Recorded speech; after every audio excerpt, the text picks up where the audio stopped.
வணக்கங்க. நீங்க என்ன பார்த்துட்ருக்கீங்கன்னு பார்த்தீங்கன்னா, ஆமாங்க. நம்ம கோல்டன் சுசித்ரா நர்சரி கார்டன் தாங்க. என்னப்பா நர்சரியில ஏர் ஓட்டி வச்சிருக்கியான்னு கேட்காதீங்க. நேத்து தாங்க முள்ளமன்றியோட அட்டுழியத்த வீடியோவா போட்டோம். அந்த வீடியோவ காட்டு பண்ணி எங்க தான் பார்த்துச்சுன்னு தெரியல. அது மட்டும் தான் உனக்கு டேமேஜ் பண்ணுமா?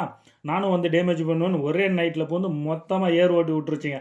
பாருங்க மூக்க விட்டு எப்படி நோண்டி வச்சிருக்கு பாருங்க. இதெல்லாம் ஏன்பா எங்ககிட்ட காமிச்சிட்டு இருக்கீங்கன்னு நீங்க கேட்கலாம். ஆமாங்க. வாழ்க்கையில நெறைய பிரச்சனை வருங்க. பாருங்க, முள்ளம்பன்றி ஏற்படுத்திய பெரிய டேமேஜு. அதுக்கப்புறம் பார்த்தீங்கன்னாக்கா, மிக்ஜாம் புயல்ல பெரிய பெரிய பாதிப்பு ஏற்பட்டுச்சுங்க. பாருங்க வெள்ளக்காடா ஓடிட்டுருக்கு. அடுத்தது பெஞ்சால் புயல் மட்டும் விட்டு வச்சுதுங்களா?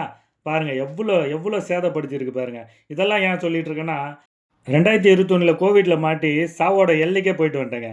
ஆனா, இவ்வளோ அடிபட்டும் வாழ்க்கையில எப்படி நான் முன்னுக்கு வருவேன்ற நம்பிக்கையோட இன்னைக்கும் போராடிட்டு இருக்கேங்க. அதனால உங்களுக்கு வாழ்க்கையில எவ்வளோ கஷ்டம் வந்தாலும் போராடிட்டே இருங்க. நானும் அந்த நம்பிக்கையில தான் போராடிட்டு இருக்கேன். வாழ்க்கையில ஒரு நாள் வெற்றி பெறலாம். நன்றி.